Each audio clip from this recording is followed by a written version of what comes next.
It was a Monday afternoon, and the sun was cutting sideways through the 14th floor windows when Lauren Hayes walked toward my desk. I heard her heels before I saw her. The whole office heard them. That sharp, deliberate click against tile that meant she was coming with a purpose. She stopped right in front of me, set a cream-colored envelope on my keyboard, and leaned in close enough that I could smell something faint and warm beneath the corporate air. Then she whispered 5 words I will never forget. "You're coming as the groom." I looked down. The paper was thick, heavy, stamped with an embossed gold seal that caught the light. I looked up, but she was already walking away, her back straight, her blazer red as always. She didn't turn around. My hand stayed on that envelope. The office was silent, and I had no idea what I was holding. To understand what happened next, you need to know where I was before that Monday. 2.5 years earlier, I walked into Alderman Consulting on the 14th floor of a glass tower in Charlotte, North Carolina, carrying a laptop bag and not much else. I had just finalized a divorce.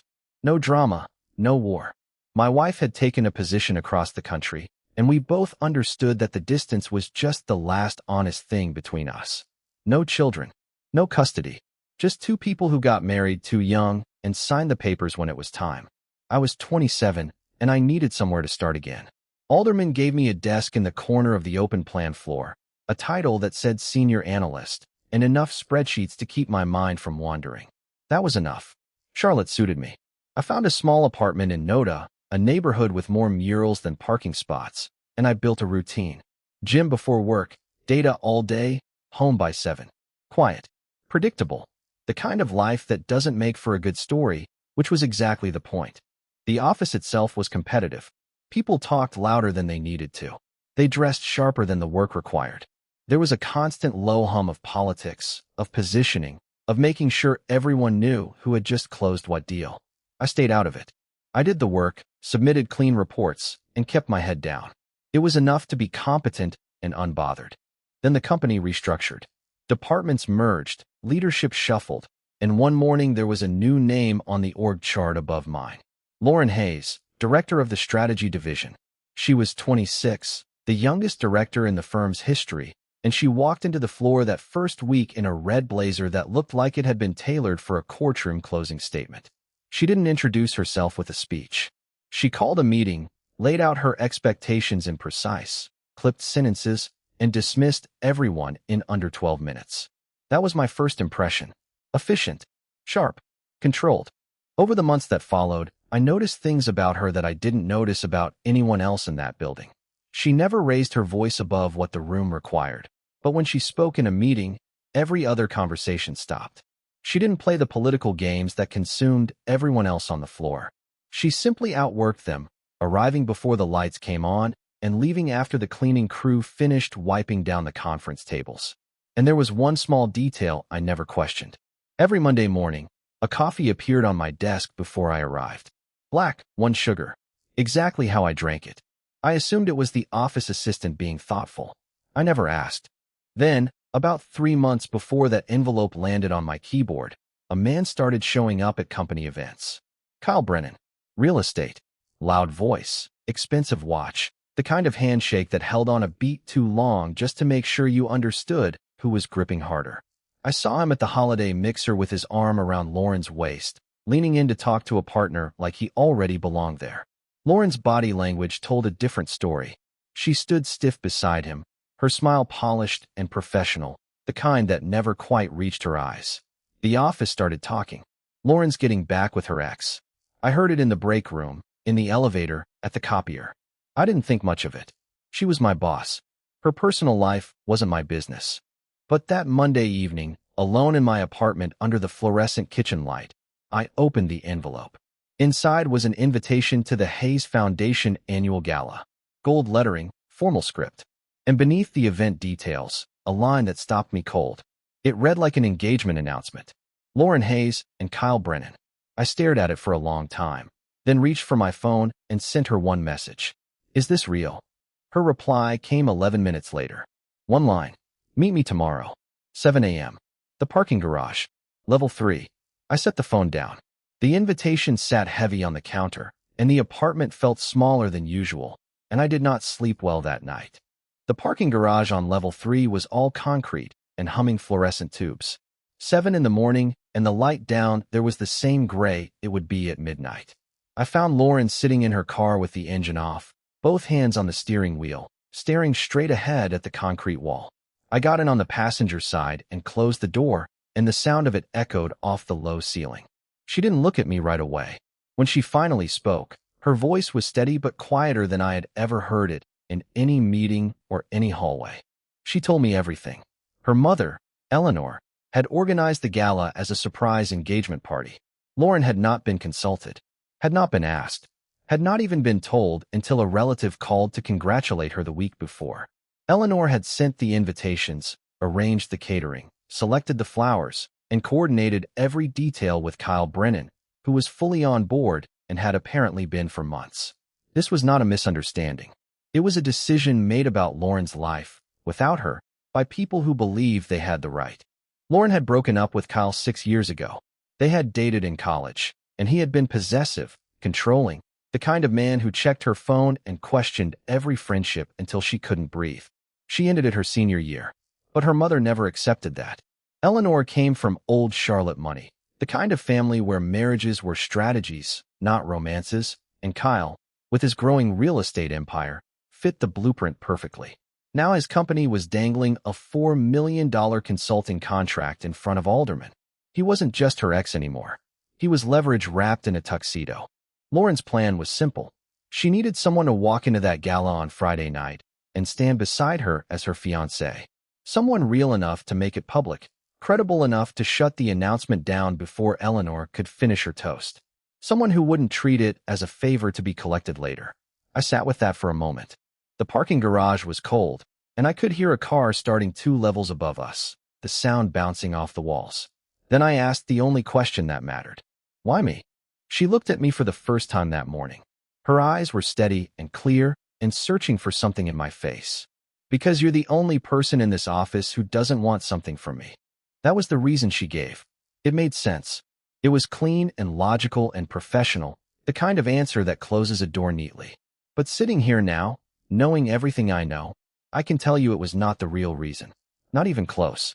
The real reason had been building for over a year, hidden inside gestures so small I had walked past them every single day without once stopping to look. I learned the truth later, piece by piece, but I'll tell you now because it changes the way every moment in this story lands.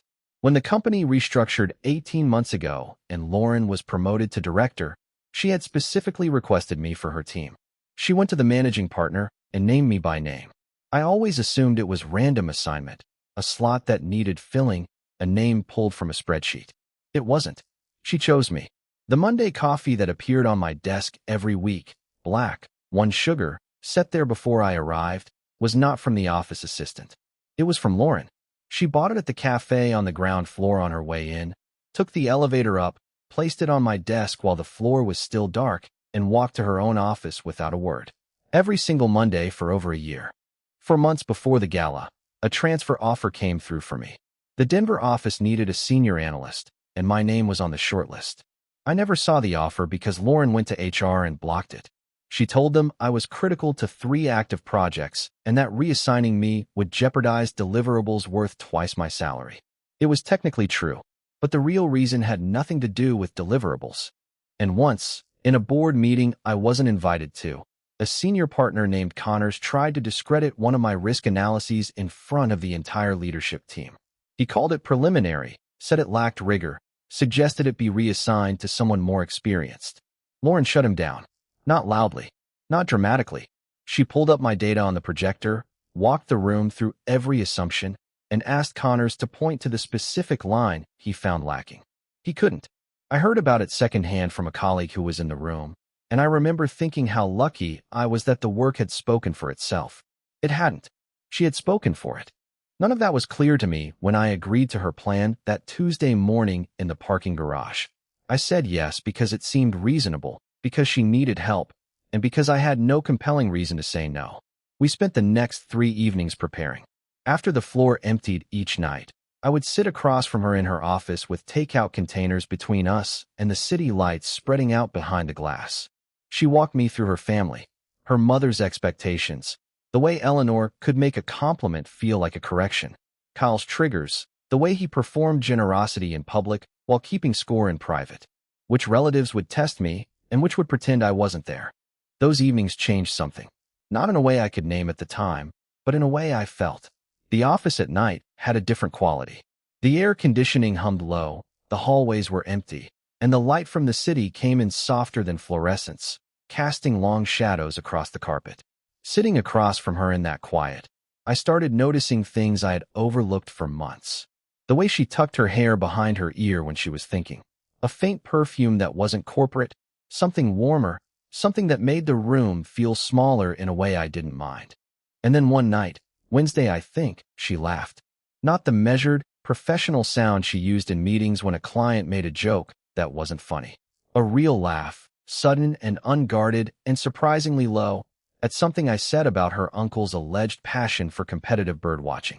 It lasted maybe 3 seconds, and when it was over, she covered her mouth with her hand as if she had broken a rule.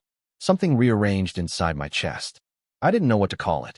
I still don't think there's a word for the moment you realize you've been hearing someone's public voice for a year and a half, and then, in a quiet office with Chinese food between you, you hear their real one for the first time. The next morning, I found the envelope on my desk again with a sticky note pressed to the front. The handwriting was careful, deliberate. Friday, 7 p.m. Don't be late. I peeled the note off and put it in my jacket pocket and carried it with me the rest of the day. I don't know why. It was just a note. But the handwriting felt personal in a way that email never did. That week, I caught myself thinking about her outside the office. At the gym, between sets, replaying the way she had leaned forward when she described her mother's voice. At the grocery store, standing in the produce aisle holding a bag of onions and remembering the way she had said my name on Tuesday morning in the parking garage, not Davis, the way the partners said it, but Aaron, quiet and specific, like a word she had been practicing. I told myself it was the situation, the stakes, the secrecy, the intimacy of preparing for something together. It was adrenaline, proximity, the novelty of seeing someone outside their usual context. It wasn't her. I was wrong about that, but I didn't know it yet. Thursday night, almost 11, my phone buzzed. Lauren. Her voice was different on the phone at that hour. Smaller, closer, like the distance between us had narrowed to the width of a signal. Aaron, she said, if this doesn't work, I just want you to know I wouldn't have asked anyone else. I held the phone against my ear and waited for more. The line went quiet. I could hear her breathing, and then she hung up. I sat on the edge of my bed in my dark apartment for a long time after that, turning the sentence over. I wouldn't have asked anyone else. Not couldn't, wouldn't. She was telling me something, and I was too careful, too cautious, too trained by my own history to hear it. Friday evening arrived faster than it should have. The Hayes estate sat at the end of a long stone driveway lined with oaks that looked older than the city itself. Valet attendants in white gloves took the car, and for a moment I stood on the gravel and looked up at the house, 3 stories of old brick and tall windows glowing warm against the twilight. I was wearing a rented suit that fit better than anything I owned, dark navy, and the fabric felt like a costume. Lauren was beside me in a black dress, simple, floor length, no jewelry except a thin gold chain. Not red. I noticed that. For the first time since I had known her, she wasn't wearing her armor. We walked in together, her hand resting on my forearm, and the pressure of her grip was firm and steady, almost protective, as if she were anchoring herself to something she trusted. The foyer opened into a grand room with crystal chandeliers and a string quartet, playing something classical I didn't recognize. Roughly 150 people filled the space, most of them holding champagne in thin-stem glasses, all of them turning to look as we crossed the threshold. Eleanor Hayes stood near the center of the room, tall, silver-haired, in a dress the color of pewter, with a smile that looked like it had been rehearsed in front of a mirror for 40 years. When she saw me beside her daughter, that smile froze. It didn't disappear. It simply stopped being alive. She looked at Lauren, then at me, then back at Lauren, and something cold and precise moved behind her eyes, like a lock turning.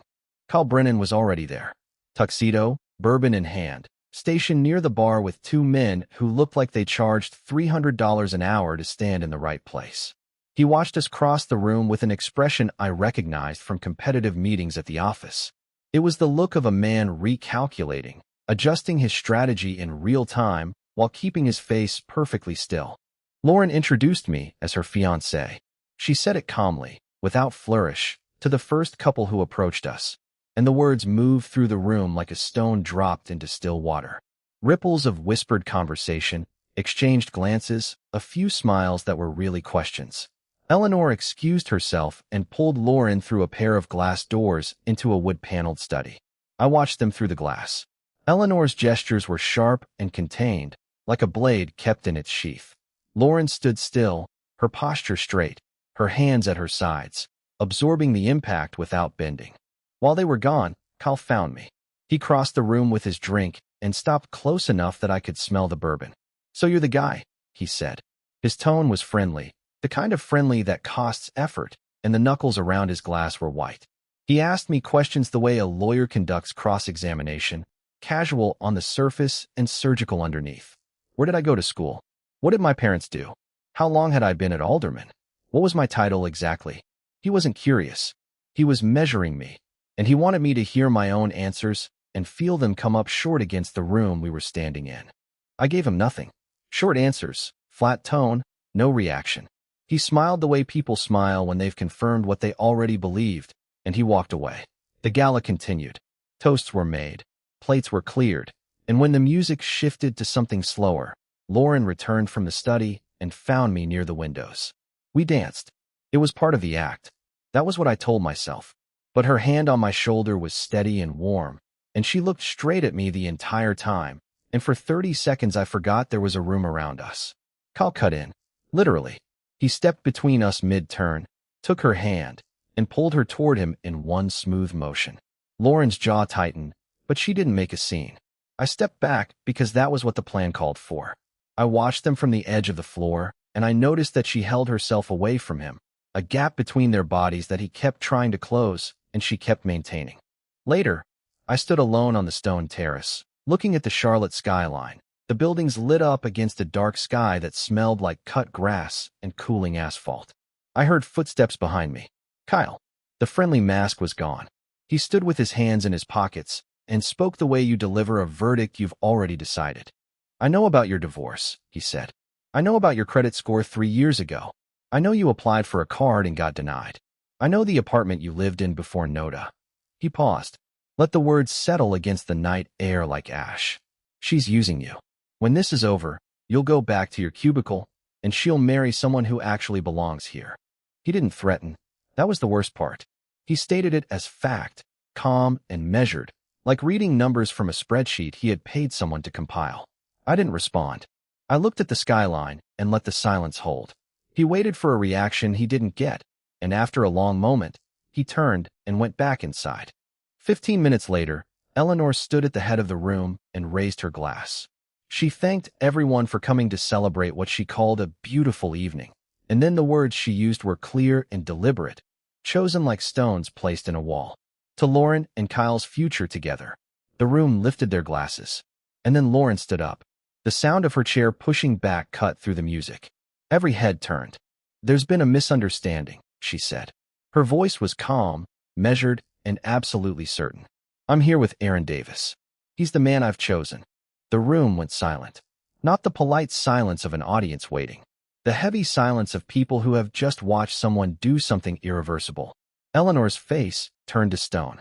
Kyle set his glass down on the nearest table, and the sound of crystal on wood was the loudest thing in the room. I stood there, frozen between the terrace doors and the nearest table, and I realized that Lauren had just gone off script. This was not part of the plan. The plan was to be visible, let the evening play out, correct the narrative privately afterward. She didn't do that. She stood in front of 150 people, in front of her mother, in front of the man who had spent the evening trying to erase me, and she said my name like it was the only word in the room that mattered. Not as a strategy, as a declaration. I didn't understand what that meant yet. But the way she said it, it wasn't an introduction. It was a line drawn in the ground. We drove home in silence. She gripped the steering wheel with both hands, her posture upright, her face forward. I didn't speak. In my jacket pocket, I felt the torn edges of the invitation. Kyle had ripped it in half and dropped it at my feet on his way out, the paper tearing with a sound like a sentence being crossed out. I had picked it up without thinking, the two halves fitting unevenly in my palm. The night air through the cracked window was cool and smelled like wet grass and something heavier, like the end of something that had been a long time coming. The following Monday, the office felt different. People looked at me the way you look at someone who showed up in a room they weren't supposed to be in. Conversations paused when I walked past. Glances lingered a half-second longer than professional. Kyle had been busy over the weekend. Word had spread, shaped by whatever version of the story he had told. Lauren's fake fiancé, the analyst punching above his weight. The guy from the corner desk who thought he could walk into old money and belong there. Before noon, a senior partner named Whitfield called me into his office and closed the door. Kyle Brennan had made a phone call, he said. The message was simple. Remove Aaron Davis from Lauren Hayes' team, or the $4 million consulting contract goes to a competitor down the street. Whitfield laid it out for me plainly, not unkindly, but with the tone of a man who had already done the math and didn't like what it added up to. I didn't have time to respond. Lauren appeared in the doorway. I don't know how she found out so fast, but she walked in, closed the door behind her, and sat down across from Whitfield without being invited. I was asked to step outside.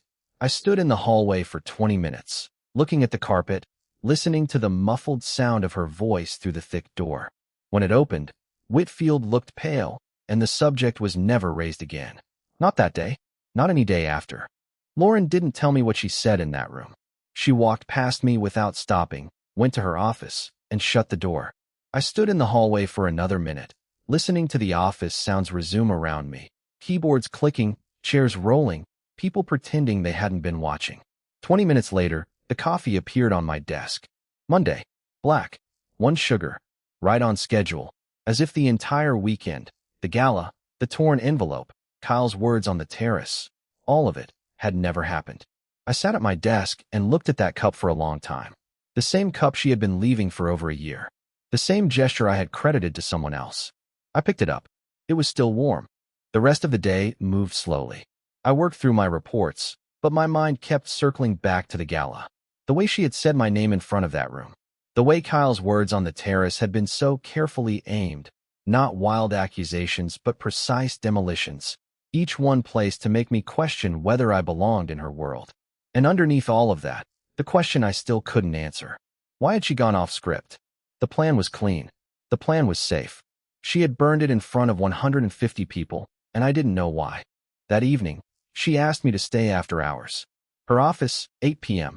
The city was lit up behind the glass, and the floor was empty, and the building had that late-night hum that only happens when the work is done and the people are gone and the structure itself seems to be breathing. She sat on the edge of her desk and looked at me for a long time before she spoke. When she did, her voice was different again. Not smaller this time. Not professional. Just true. The gala was never about Kyle, she said. It was never about my mother. She paused, and the pause was heavy with everything she was about to say. I've been trying to find a reason to tell you for over a year. The invitation was the closest I could get. And there it was. The real reason underneath the small one. Like a foundation under a house you've walked through 1,000 times without ever looking down. The Monday coffee. The block transfer to Denver. The request to put me on her team. The defense in the board meeting against Connors. Every quiet gesture I had attributed to professionalism, to coincidence, to the ordinary randomness of office life. None of it was random. None of it was professional courtesy. It was her. All of it. For over a year. I thought about every Monday morning I had picked up that coffee, without once wondering who left it. Every time I had sat in a meeting, she had fought for me to attend and assumed I had earned the seat on merit alone. Every small protection she had placed around my career like a fence I couldn't see. She had been telling me for 14 months, and I had never once heard her. I was quiet for a long time. I looked at the desk between us, and there it was, the torn envelope, the one Kyle had ripped at the gala. She had smoothed it flat and taped it back together, every rip carefully aligned, the embossed seal reassembled like a puzzle she refused to let stay broken. You don't have to say anything, she said. I just needed you to know. I picked up the envelope, turned it over. On the back, in her handwriting, there was a date. Small, precise, written in pen that had pressed hard enough to leave an impression in the heavy paper. It took me a moment to place it, and then I did. It was the day she had requested me for her team. 18 months ago, She had written it there like a timestamp on something that mattered long before I understood it did. I set the envelope down. "I'm not good at this," I said, "but I'd like to try." It wasn't dramatic. It wasn't cinematic. It was just two people in a quiet office with the city behind them, and a taped-together envelope between them, and the simple admission that something had started long before either of us had the words for it. She nodded. Her hand found mine across the desk, and the tape on the envelope caught the light from the city, and the building hummed around us. And for the first time in a very long time, I did not want to go home. We didn't rush. We didn't announce anything.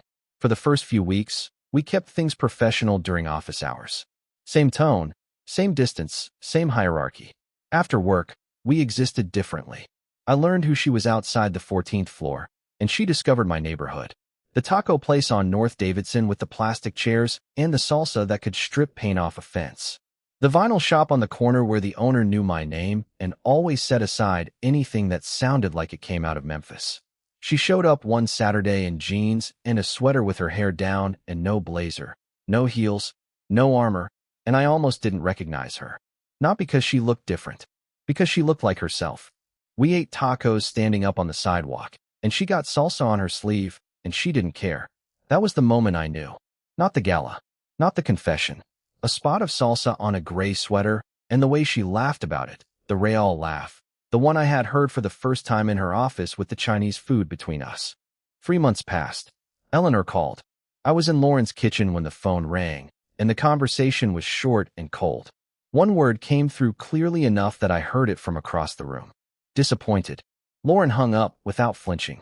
She set the phone face down on the counter and went back to slicing tomatoes for a salad, her knife steady, her movements unchanged. I didn't bring it up. She didn't need me to.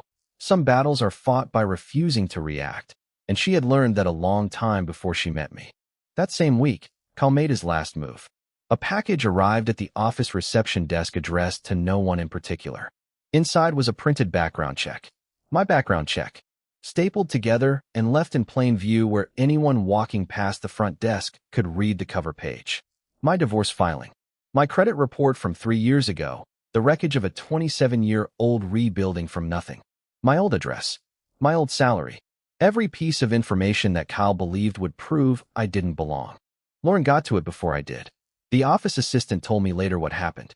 Lauren walked past the reception desk, saw the stack, picked it up, and without opening it, without reading a single page, walked to the shredder beside the copy room and fed every page through. The machine ran for 15 seconds. Then she went back to her office and closed the door. She never mentioned it. I never brought it up. She didn't protect me by fighting Kyle. She protected me by making him irrelevant, by refusing to give his last weapon the dignity of being read. 6 months after the gala, I was promoted. The managing partner, a man named Garfield who had been with the firm since before I was born, called me into his office and told me personally. He cited project outcomes, client retention rates I had improved by 8%, and a risk model I had built that saved the firm a significant loss on a real estate portfolio audit. Lauren was not in the room. She had not advocated for the promotion, had not lobbied for it, had not mentioned it to anyone. She didn't need to. The work had spoken, and this time it actually had. When I told her that evening, she nodded like she had been expecting it. It was overdue, she said. That was all. No celebration, no fanfare. She handed me a glass of water because that was what I was drinking, and we sat on her couch and watched the city lights through the window, and the silence between us was comfortable in a way it hadn't been 6 months before. By then, we had a routine. Sunday mornings in her kitchen, I cooked while she sat at the counter reading the paper, a real paper, ink on her fingers, because she said screens didn't count on Sundays. I made omelets and she read me headlines she found absurd, and sometimes I would look up from the stove and see her watching me over the top of the page, and she wouldn't look away. Her apartment had more light and fewer things on the walls than mine, but it felt lived in when I was there. The taped-together envelope sat in the top drawer of her desk at home, next to a pen that didn't work and a photograph I never asked about. She never moved it. I never suggested she should. It was just there, a quiet landmark in a story we were still writing. 1 year after the gala, I placed something on her pillow, a new envelope. Same cream paper, same weight, same embossed seal. I had it made by a printer in uptown Charlotte who asked me 3 times if I was sure about the wording and once if this was a proposal. I told him it was more of an answer. Inside was not an invitation. It was a letter. 1 page. I won't tell you everything it said because some things belong only to the person you write them for. But the last line I will share with you, because it's the one that ties this whole story together. You asked me to come as the groom. I'm staying as the husband. She read it standing in the doorway of the bedroom, barefoot on the hardwood, the morning light catching the edges of the paper. She read it once, then again, slower. Then she folded it carefully along the original creases, walked to the desk, opened the drawer, and placed it beside the first envelope. The taped together one and the new one, side by side, like two chapters of something that finally had a title. She didn't say anything. She walked back across the room and put her head against my chest, and I held her there. And the apartment was quiet except for the sound of morning coming through the windows, and that was enough. We got married on a Tuesday. Courthouse downtown, a judge who smiled like he meant it, then dinner at a restaurant with 6 people who mattered. No gala, no estate, no valet, no string quartet. Lauren carried both envelopes in her bag that day. I saw her touch the clasp once during dinner, just a quick press of her thumb, making sure they were still there. That night, back at the apartment, I made coffee the way she always made mine. Black, 1 sugar, 2 cups on the counter. She still makes mine every Monday. I still cook on Sundays. And in the top drawer of the desk in our bedroom, the 2 envelopes sit side by side, their edges softened by time, one taped together and one still whole. Sometimes the biggest decisions in your life don't look like decisions at all. They look like a cream-colored envelope slid across your desk on a Monday afternoon by someone who has been waiting over a year for an excuse to say what she actually means. She didn't ask me to save her. She asked me to stand next to her. There's a difference, and it took me a while to understand it. But once I did, everything that came before made sense. I spent years after my divorce believing I was the kind of person things happened to, not the kind who made things happen. Lauren didn't change that about me. She just made it impossible to keep pretending it was true. The envelopes are still in the drawer. Both of them.